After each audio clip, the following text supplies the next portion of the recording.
देखो, अगर तुम्हें लगता है कि किसी भी औरत को अट्रैक्ट करना एक बहुत ही कॉम्प्लिकेटेड गेम है, क्या बोलना है, कब टेक्स्ट करना है, कितना अटेंशन देना है और कितना उसके लिए मिस्टीरियस बने रहना है, तो शायद तुम ना अट्रैक्शन को गलत जगह से समझने की कोशिश कर रहे हो। क्योंकि एक इंटरेस्टिंग बात आप सभी ने नोटिस करी होगी कि कुछ लड़के ऐसे होते हैं जो लड़की को इम्प्रेस करने के लिए बहुत कुछ करते हैं, लेकिन लड़की फिर भी उनमें इंटरेस्ट नहीं दिखाती। और कुछ लड़के ऐसे होते हैं जो नॉर्मल रहते हैं, ज्यादा उस लड़की को इम्प्रेस करने की कोशिश नहीं करते, लेकिन फिर भी लड़की उनसे बात करना चाहती है, उस लड़के को लेकर क्यूरियस रहती है और कई बार तो खुद ही इंटरेक्शन आगे बढ़ाती है। तो फिर यहाँ पर डिफरेंस क्या है? क्या उनके पास कोई स्पेशल सीक्रेट लाइन है, कोई उनके पास स्पेशल टेक्निक है, या फिर कोई ऐसी साइकोलॉजिकल चीज है जिसे मोस्ट ऑफ द लड़के अट्रैक्शन के चक्कर में मिस कर देते हैं? शायद इनमें से वो कोई भी चीज नहीं है, क्योंकि एक्चुअल आंसर ना थोड़ा अनकंफर्टेबल है। क्योंकि अट्रैक्शन को आसान बनाने के लिए तुम्हें सबसे पहले लड़की को अट्रैक्ट करने की कोशिश बंद करनी पड़ेगी। और नहीं, इसका मतलब ये नहीं है कि तुम रूड हो जाओ, कोल्ड बन जाओ, जानबूझकर लड़की को इग्नोर करो। असल में ना इसका मतलब कुछ और है। आइए समझते हैं। देखो, जब भी कोई लड़का किसी लड़की को बहुत ज्यादा पसंद करने लगता है तो उसके दिमाग में ना एक शिफ्ट होता है। पहले लड़के के दिमाग में ये चलता है, क्या मैं इस लड़की को पसंद करता हूँ? लेकिन थोड़ी ही देर बाद उसके दिमाग में ये सवाल चेंज हो जाता है। अब वो ये सोचता है, क्या लड़की मुझे पसंद करती है? और यहीं से ना पूरी डायनेमिक बदलना शुरू हो जाती है। अब उसका पूरा ही बिहेवियर ना लड़की के अटेंशन पर डिपेंड करता है। लड़की ने जल्दी मैसेज कर दिया, मूड अच्छा, लेकिन लड़की ने थोड़ी देर बाद मैसेज किया या फिर थोड़ा ड्राई रिप्लाई किया तो मूड खराब। उसने लड़के की स्टोरी देखी लेकिन लाइक नहीं किया। इसका मतलब ये हो गया कि वो मुझ में इंटरेस्टेड नहीं है। अब अगर वो दूसरे लड़कों की पोस्ट को लाइक कर रही है, स्टोरी को लाइक कर रही है, तो दिमाग में पूरी इन्वेस्टिगेशन शुरू हो जाती है। तुम्हारे मन में कहीं ना कहीं गुस्सा चल रहा होता है कि मेरे होते हुए ये बाकी और लड़कों की पोस्ट को लाइक क्यों कर रही है। और तुम्हें लगता है कि ये गुस्सा, ये जो तुम्हारे अंदर एंजाइटी हो रही है, ये अट्रैक्शन की निशानी है। यानी कि तुम इस तरीके से एक अट्रैक्शन पैदा कर रहे हो लड़की के मन में। लेकिन समझो, एक्चुअल में तुम यहाँ पर क्या कर रहे हो? तुम वैलिडेशन को सीख कर रहे हो। और ये डिफरेंस ना बहुत ज्यादा इंपॉर्टेंट है, क्योंकि एक जेन्युइन इंटरेस्ट और वैलिडेशन सीकिंग बाहर से सेम दिख सकते हैं। दोनों में तुम मैसेज कर सकते हो, दोनों में ही तुम कॉम्प्लीमेंट दे सकते हो, दोनों में तुम एफर्ट कर सकते हो, लेकिन अंदर की साइकोलॉजी ना बिल्कुल अलग होती है। एक जो जेन्युइन इंटरेस्ट होता है ना, वो कहता है मुझे तुम सच में पसंद हो, देखते हैं कि हम दोनों के बीच में कनेक्शन बनता है या नहीं। और एक वैलिडेशन सीकिंग कहती है कि तुम मुझे प्रूफ करो कि मैं तुम्हारे लिए इनफ हूँ, तुम मुझे सच में पसंद करते हो। और जब तुम्हारा बिहेवियर दूसरे इंसान की अप्रूवल पर डिपेंड करने लगता है तो तुम नेचुरली ज्यादा रिएक्टिव हो जाते हो। यही वजह होती है कि बहुत से लड़के डेटिंग में लड़की के लिए अपनी पूरी पर्सनैलिटी ही चेंज कर डालते हैं। लड़की थोड़ी रिजर्व्ड है, वो सडनली लड़की के सामने एक्स्ट्रा फनी बनने लगते हैं। लड़की ने रिप्लाई लेट किया, वो उसको डबल टेक्स्ट करने लगते हैं। लड़की का इंटरेस्ट कम दिखा तो वो लड़की को और भी ज्यादा टेंशन देने लगते हैं। और फिर लड़के यहाँ पर सोचते हैं कि मैंने इतना एफर्ट लगाया लेकिन फिर भी अट्रैक्शन क्यों नहीं बना। और यहीं पर साइकोलॉजी का एक इंपॉर्टेंट प्रिंसिपल आता है। अट्रैक्शन एफर्ट की क्वांटिटी से नहीं बल्कि इंटरेक्शन की क्वांटिटी से प्रभावित होता है। पहला लड़का लड़की को पसंद करता है, वो उसके साथ बात करता है, उससे क्वेश्चंस पूछता है, उसकी हर एक बात को ध्यान से सुनता भी है, लेकिन लड़की के हर रिएक्शन को एनालाइज करने की कोशिश नहीं करता। वो लड़की के लिए इंटरेस्टेड है लेकिन डेस्परेट नहीं है उसके लिए। और दूसरी तरफ वो लड़का है जो इंटरेक्शन को परफॉर्मेंस की तरह देखता है। क्या मैं इंटरेस्टिंग लग रहा हूँ लड़की के लिए? क्या मैंने सही बात कही? अब इसको मैं क्या रिप्लाई दूं? वो हंसी, इसका मतलब क्या है? इतने सारे क्वेश्चंस एकदम घूमने लगते हैं दिमाग में।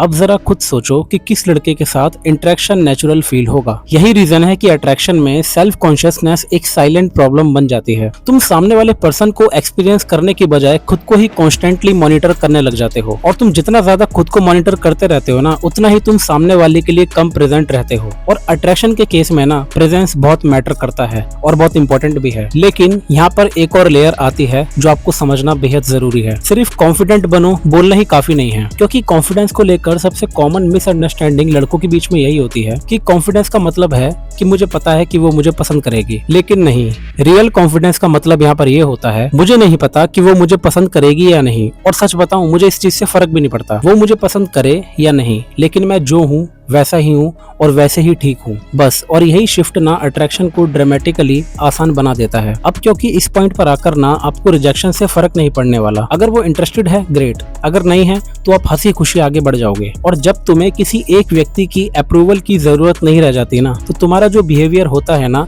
वो नेचुरली चेंज हो जाता है। तुम बातचीत को फोर्स नहीं करते, तुम हर साइलेंस को भरने की कोशिश नहीं करते, तुम अननेसेसरी टेक्सटिंग नहीं करते लड़की को, और तुम अटेंशन को खरीदने की कोशिश भी नहीं करते। और सबसे इंपॉर्टेंट, तुम सामने वाले को पेडेस्टल पर नहीं रखते। तुम उसे ना सिर्फ एक इंसान की तरह देखते हो जिसे तुम्हें जानना है, इम्प्रेस नहीं करना। और यही दोनों चीजें बहुत अलग हैं। अब ना प्रैक्टिकल सिचुएशन देखो, तुम किसी लड़की से बात कर रहे हो और कन्वर्सेशन ना बहुत अच्छी चल रही है, तो तुम्हारा यहाँ पर पहला माइंडसेट क्या होगा? मुझे ये कन्वर्सेशन समहाउ इंटरेस्टिंग बनाए रखनी होगी। और बस इसी पुराने वाले माइंडसेट को हटाना है और यहाँ पर नया माइंडसेट क्या लाना है? क्या हम जेन्युइनली एंजॉय कर रहे हैं? क्या नेचुरली बातचीत करते समय कनेक्शन बन रहा है एक दूसरे के बीच, या फिर हम फेक बनकर कन्वर्सेशन को खींचने की कोशिश कर रहे हैं? तो समझो, अगर कन्वर्सेशन नेचुरली खत्म हो रही है तो उसको खींचने की जरूरत नहीं है। अगर वो कुछ इंटरेस्टिंग बोल रही है तो जेन्युइनली रिस्पॉन्ड करो उसको। अगर तुम्हें उससे कुछ कहना है तो कहो, बिल्कुल भी हिचकिचाओ मत। अगर तुम उसकी किसी एक बात से डिसएग्री करते हो तो बोलो, रिस्पेक्ट के साथ डिसएग्री करो। क्योंकि यहाँ पर एक चीज समझनी बहुत जरूरी है कि अट्रैक्शन का मतलब हर बात पर एग्री करना नहीं होता, और बाउंड्रीज का मतलब फेक एटीट्यूड दिखाना भी नहीं होता। और यहीं पर ना बहुत लड़के दूसरी एक्सट्रीम में चले जाते हैं। वो सोचते हैं अच्छा तो मुझे अब इसकी बिल्कुल भी केयर नहीं करनी, फिर जानबूझकर लड़की को लेट रिप्लाईज देना, जानकर उसको इग्नोर करना, जानबूझकर बेफालतू की मिस्ट्री क्रिएट करना। लेकिन यहाँ पर ये समझो कि ये बिल्कुल भी कॉन्फिडेंस नहीं है, ये भी वैलिडेशन सीकिंग का एक दूसरा वर्जन है। आप इग्नोर करने जैसी चीज कर रहे हो उस लड़की के साथ ताकि आपको उससे वैलिडेशन मिले। क्योंकि इग्नोर करने वाले केस में ना तुम उसकी अटेंशन पाने के लिए नीडी नहीं दिख रहे, लेकिन उसकी अटेंशन पाने के लिए इंडिफरेंट बनने की कोशिश जरूर कर रहे हो। बात वही है। और ये चीज जरूर समझो कि रियल शिफ्ट तभी आता है जब तुम्हारा पूरा फोकस वापस तुम पर आ जाता है, तुम्हारी लाइफ, तुम्हारे गोल्स, तुम्हारे फ्रेंड्स, तुम्हारी फिटनेस, तुम्हारा काम। और इसका मतलब यहाँ पर बिल्कुल भी ये नहीं है कि तुम लड़की के सामने फेक का बिजी होकर दिखाओ। इसका मतलब यहाँ पर सिर्फ इतना है कि तुम्हारी पूरी ही दुनिया उस लड़की के इर्द गिर्द नहीं घूमती। क्योंकि जब तुम्हारी लाइफ मीनिंगफुल होती है ना तो अट्रैक्शन कोई इमरजेंसी नहीं रहती, वो बस आपकी लाइफ का एक हिस्सा बन जाती है। और अब शायद इस पूरी वीडियो की इंपॉर्टेंट बात आपको समझ आ रही होगी। अट्रैक्शन आसान तब नहीं होती जब तुम्हें लड़की को पटाने की, महिलाओं को पटाने की, या फिर उन्हें अपनी तरफ अट्रैक्ट करने की कोई परफेक्ट टेक्निक मिल जाती है। अट्रैक्शन आसान तब होती है जब तुम्हें हर इंटरेक्शन में लड़की के सामने खुद को प्रूफ करने की नीड महसूस नहीं होती। तो इसलिए अगली बार तुम्हें कोई लड़की जेन्युइनली पसंद आए ना तो खुद से एक सवाल पूछना, क्या मैं उसे इम्प्रेस करने की कोशिश कर रहा हूँ, या फिर मैं ये जानने की कोशिश कर रहा हूँ क्या ये और मैं एक दूसरे के लिए सही हैं भी? यही छोटा सा सवाल ना तुम्हारी पूरी डेटिंग साइकोलॉजी बदल सकता है। क्योंकि पहले माइंडसेट में तुम अप्रूवल मांग रहे हो लड़की से, लेकिन दूसरे माइंडसेट में तुम लड़की से कनेक्शन बना रहे हो। और जब तुम ऐसे बन जाते हो ना तो ये वही पॉइंट होता है जहाँ पर अट्रैक्शन ना एक स्ट्रेस वाली गेम नहीं रह जाती, बल्कि एक नेचुरल ह्यूमन इंटरेक्शन का गेम बन जाती है। क्योंकि एट द लास्ट सबसे अट्रैक्टिव चीज ये नहीं है कि तुम किसी वुमेन को कैसे कन्विंस कर सकते हो कि वो तुम्हें पसंद करने लगे। सबसे पावरफुल चीज यहाँ पर ये है कि तुम्हें उसकी पसंद की जरूरत नहीं है अपनी वैल्यू महसूस करने के लिए। और दोस्त, आयरनी यहाँ पर यही है कि जब तुम्हें किसी लड़की की अप्रूवल की जरूरत नहीं रह जाती ना, तब तुम हर लड़की के लिए अट्रैक्टिव लड़के बन जाते हो। और यही